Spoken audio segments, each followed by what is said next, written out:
Most people are doing 15 different forearm exercises and getting 0 results. Meanwhile, the guys with massive forearms, they're doing 5 movements. That's it. And here's the kicker. Science backs this up completely. Perform these exercises consistently, track your sets, and see both your progress and forearm growth finally skyrocket. You should see and feel a difference in as little as 2 to 3 weeks. Let's get into it. Here's what nobody tells you about forearm training. Volume doesn't equal growth. You can hammer wrist curls for an hour and walk away with nothing but a pump that disappears in 20 minutes. Why? Because you're training the muscle at the wrong length. Recent research from Japan compared 2 hamstring exercises. One trained the muscle at a longer length, one didn't. The results? The longer length group built significantly more muscle, even though both groups worked just as hard. This same principle applies to your forearms, but almost nobody's doing it right. Your forearms have over 20 muscles, but 2 of them, the flexor digitorum, superficialis, and profundus, make up the bulk of your forearm mass. These are the finger flexors, and if you're not training them correctly, you're leaving massive gains on the table. The 5 exercises I'm about to show you target these muscles at their longest length. That's the difference between average forearms and freak forearms. Most people perform wrist curls by resting their forearms on a bench, gripping a barbell, and curling their wrists up and down.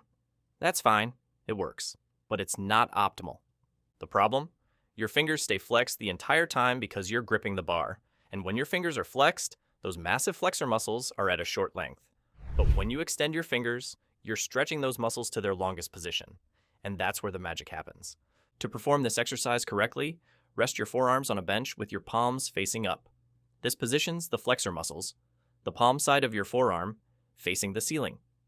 Here's the key difference. Instead of just curling your wrists, you're going to let the weight roll down to your fingertips first. Your wrists and your fingers will be extended. Everything's stretched. Then, curl your fingers to grip the bar, then flex your wrist up. Lower back down with control and let it roll to your fingertips again. This movement hits the flexor digitorum, superficialis, and profundus at their longest possible length. These are your 2 largest forearm muscles, and this exercise was literally designed by science to grow them. Now we move on to the extensors. They give your forearms thickness and that dense look from every angle. Most people skip extensions, which is a big mistake. Flip your arms over. Forearms still resting on the bench, but this time with your palms facing down, knuckles pointing up toward the ceiling. Grab a barbell or dumbbells and let your wrists drop down into flexion. That's the stretched position for your extensors. Now extend your wrists up as high as you can. Squeeze at the top, then lower with control back into that flexed position. The extensor carpi radialis and ulnaris get hammered here. These muscles give your forearms that dense, complete look. Next, we hit the brachioradialis, that thick muscle on the top of your forearm. Now here's something controversial. Some people say you need a pronated or neutral grip to target the brachioradialis. The science? It's not that clear-cut. One study had competitive bodybuilders perform cable curls with supinated, pronated, and neutral grips and measured muscle activity. The result was that the brachioradialis was actually more active with a supinated grip in some cases. But here's what we know for sure. A pronated grip feels different. And from a practical standpoint, reverse curls absolutely blow up the brachioradialis. To perform the reverse curl, grab an easy bar or barbell with an overhand grip, thumbless if possible. The thumbless grip forces your forearm muscles to work harder, because the bar can't just rest in your palm. Keep your elbows pinned to your sides. Curl the weight up, focusing on squeezing those forearms and lower with control. One study found that peak torque for the brachioradialis happens between 100 and 120 degrees of elbow flexion, basically the top half of the curl. So here's an advanced technique. After you hit failure on full reps, bang out 6 to 8 partial reps in just that top range. Absolute forearm destruction. This next exercise is underrated for pure grip strength and finger flexor development. Standard barbell holds are fine, but they let you cheat because the bar just sits in your palm. Towels change everything here. To perform this exercise, set a barbell in a rack just above knee height. Wrap 2 small towels around the bar so the ends overlap in your hands. Now grip those towels as hard as humanly possible and lift the bar a few inches off the pins. Hold for 30 to 45 seconds. Your fingers, your flexors, your entire forearm will be on fire. Why towels? Because you have to engage those finger flexors to hold on. There's no passive grip. This is an isometric exercise which makes sure every second is active tension on the digitorum, superficialis, and profundus. Research on isometric training shows it can build muscle, especially at longer lengths. A 1986 study comparing isometric to dynamic training found similar quad growth between groups. The key is intensity and time under tension. Start with 30-second holds. When you get to the point where you can hold that weight for 45 seconds, add weight so you can only hold for 30 seconds. This way, you can progress over time and build more muscle and strength in your forearms. Last exercise, plate pinches. This one separates the average from the elite. Plate pinches target the thumb flexors and the deep finger muscles.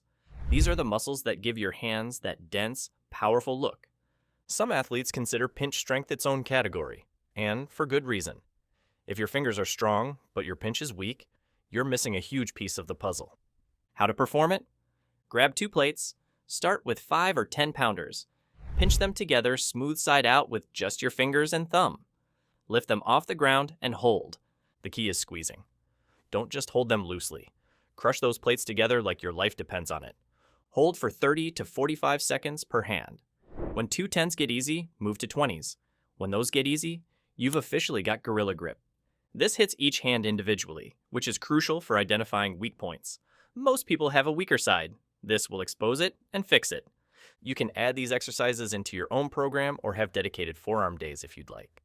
Training your forearms directly 2 times per week would be ideal as your forearms recover pretty fast, and training frequency plays a huge role in building muscle. If you decide to train your forearms 2 times per week, then 2 sets per exercise per workout would be ideal. Progressive overload is non-negotiable. Add reps when possible, add weight when you hit the top of the rep range, and add time on the holds. Track everything. If you're not getting stronger, you're not growing. Look, here's the bottom line. Most people's forearm training is random. They throw in a few wrist curls at the end of arm day and wonder why nothing changes. These 5 exercises aren't random. They're selected based on muscle anatomy and research showing longer muscle lengths build more mass. They hit the biggest muscles in your forearms where they're most stretched. Perform these exercises consistently, track your sets, and see both your progress and forearm growth finally skyrocket. You should see and feel a difference in as little as 2 to 3 weeks. If you liked the video, please consider giving it a thumbs up and subscribing, as it helps a ton with the YouTube algorithm. See you in the next one.